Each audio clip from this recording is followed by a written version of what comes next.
I'm going to go over 5 baits that we can use for this winter. Join me, Sumner Adventures. Me and my son here, we're going to go over these 5 baits. So let's get right into it. First off, wintertime, water's cooling down. Fish are getting a little bit more lethargic. They're moving out a little bit deeper in some places. You're still going to be able to find some fish shallow. Most fish are going to move out deep. You're going to be able to find them suspended and everything. So first bait I'd like to start off with is a rig.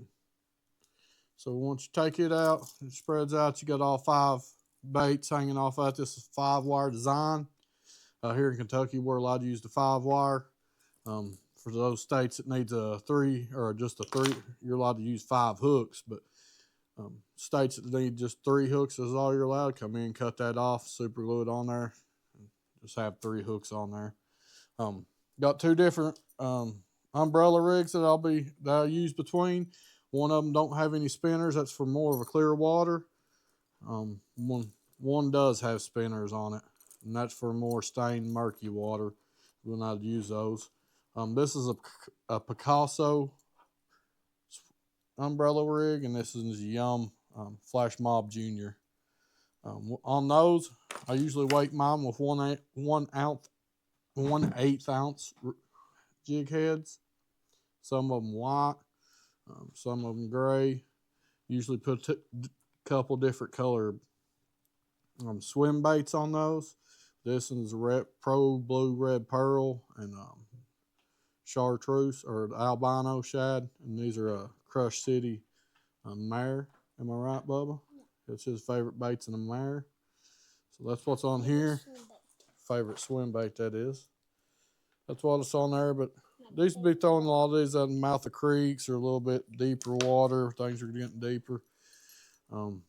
Just slow reeling them in every now and then, giving them a twitch here and there, and I'll show you that. So this is the bladed bait, or bladed umbrella rig, and on it I got the Kitech swim baits, the Pro Blue Red Pearl with a chartreuse shad on here. So that's got a little chartreuse and blue in it.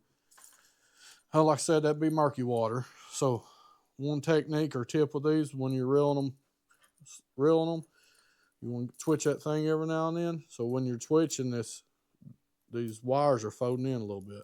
So when you twitch that, it folds in by the pressure of the water, and then when it catches up, spreads back out. Usually that twitch, when it pulls in, spreads back out. That's when the old bass gonna come up and eat it.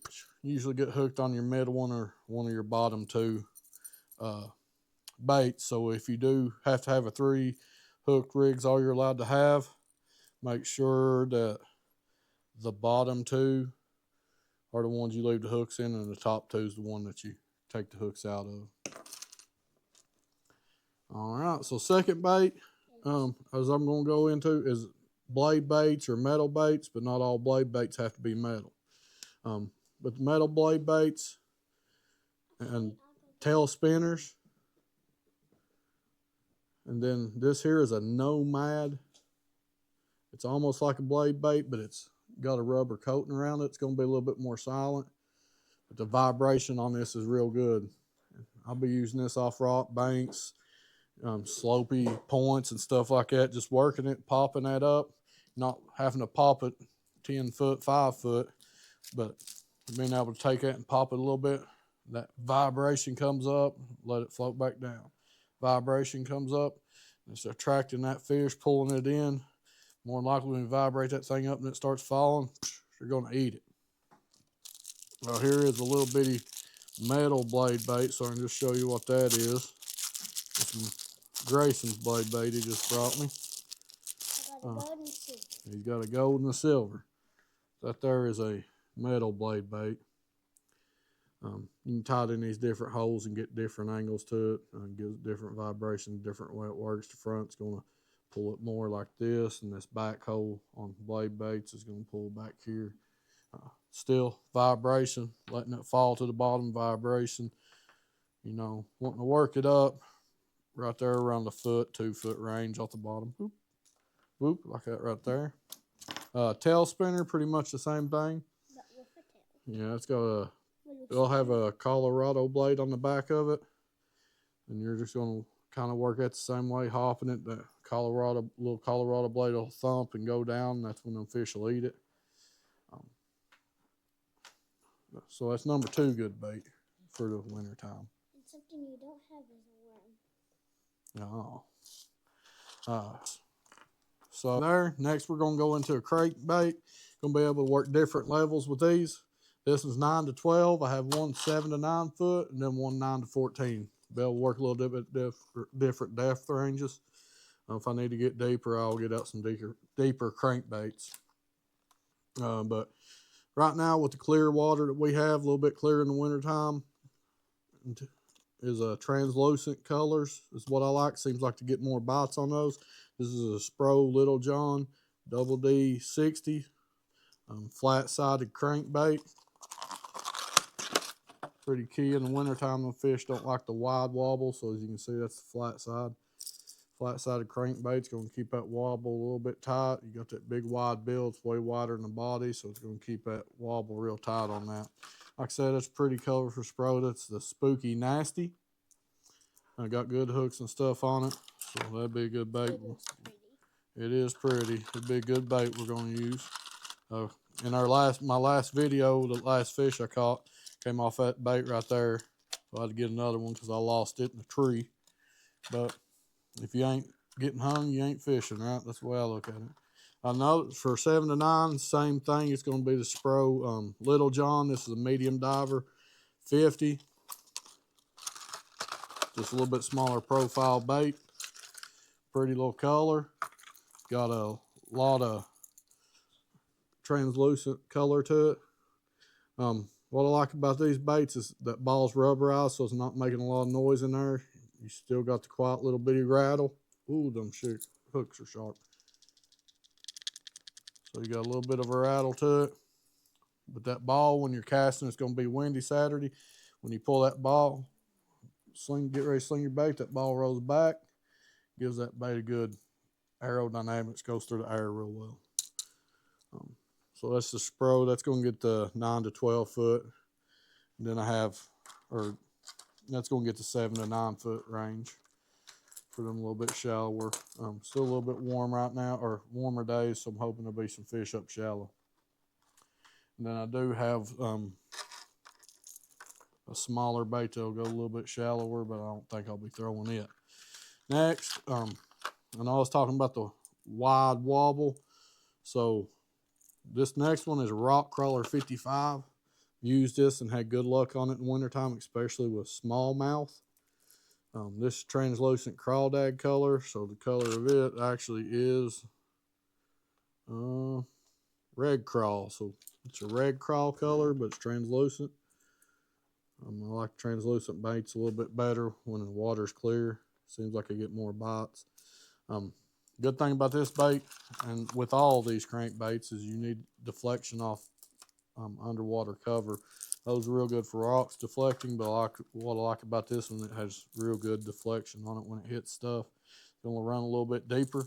When that thing's coming through there, it hits, it deflects real good. Whatever way that bait moves, if that fish is behind it back there, it's going to come through, hit that cover, and eat it. My favorite crankbait. It's Grayson's favorite crankbait. But like I said, it's going to be a quick little video. That's bait number 3. Bait number 4 I actually got sitting in my boat right now. Forgot to get it out, but it's going to be a jerk bait. So I like to use the Megabass Megabass 110 Junior. I like the +1, so to get a little bit deeper. But a real awesome color in that jerk bait. Cause I got one here in the Spro. This one does just a little bit. Is that matte shad color? Number 1 crankbait I got.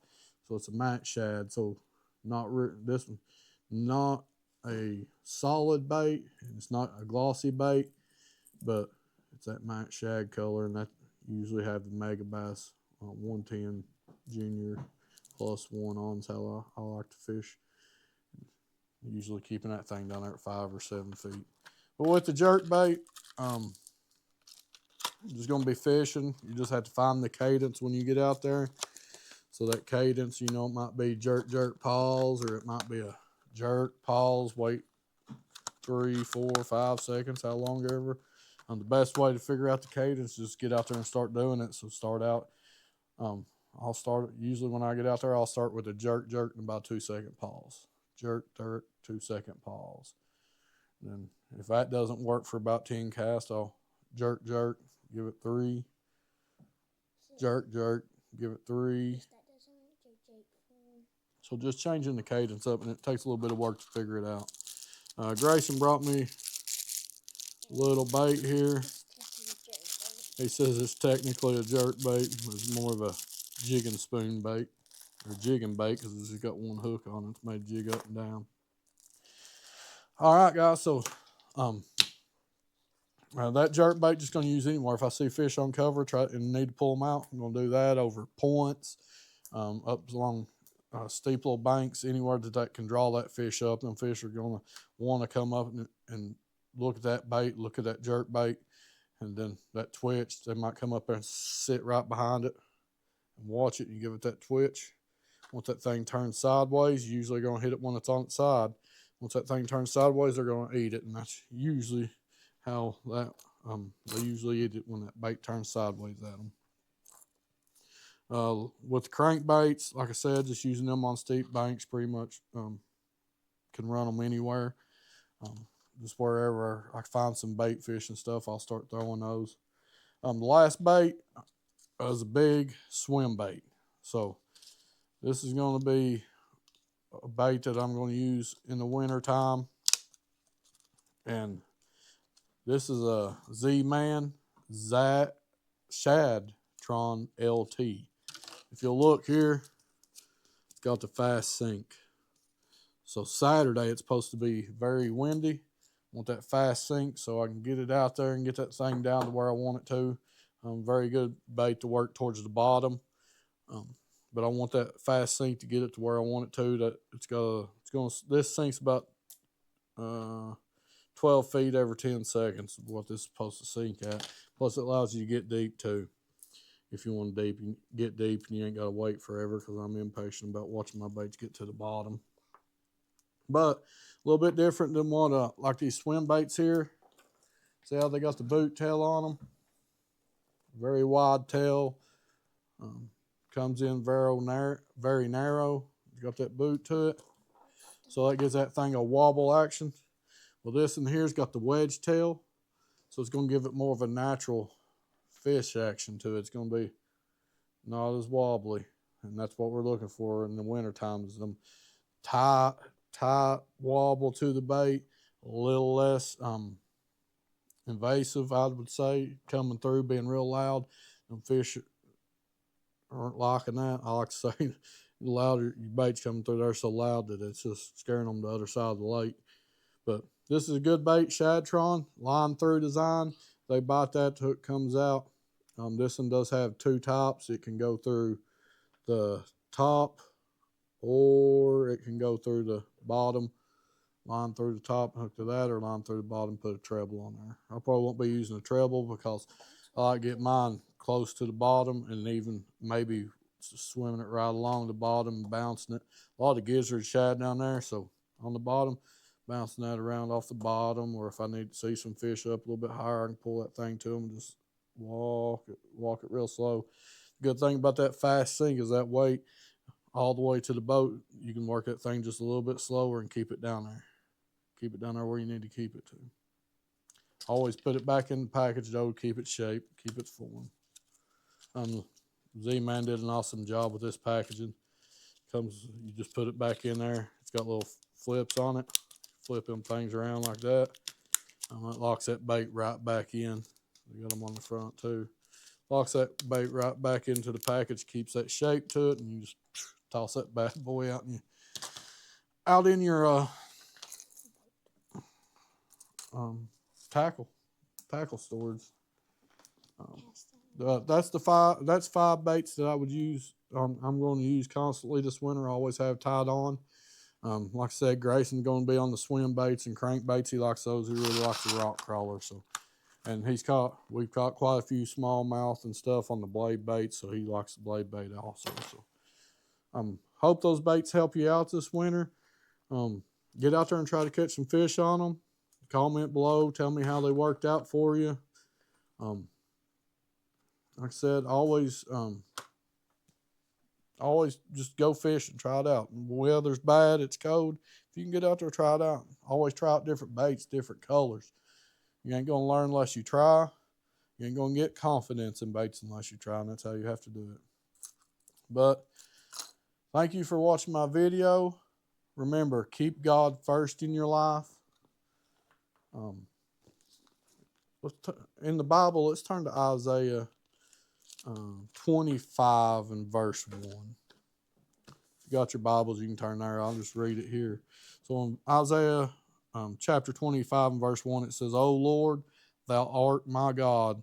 I will exalt thee. I will praise thy name, for thou hast done wonderful things. Thy counsels of old are faithfulness and truth. Done wonderful things. He's done wonderful things in my life. He's blessed me beyond means.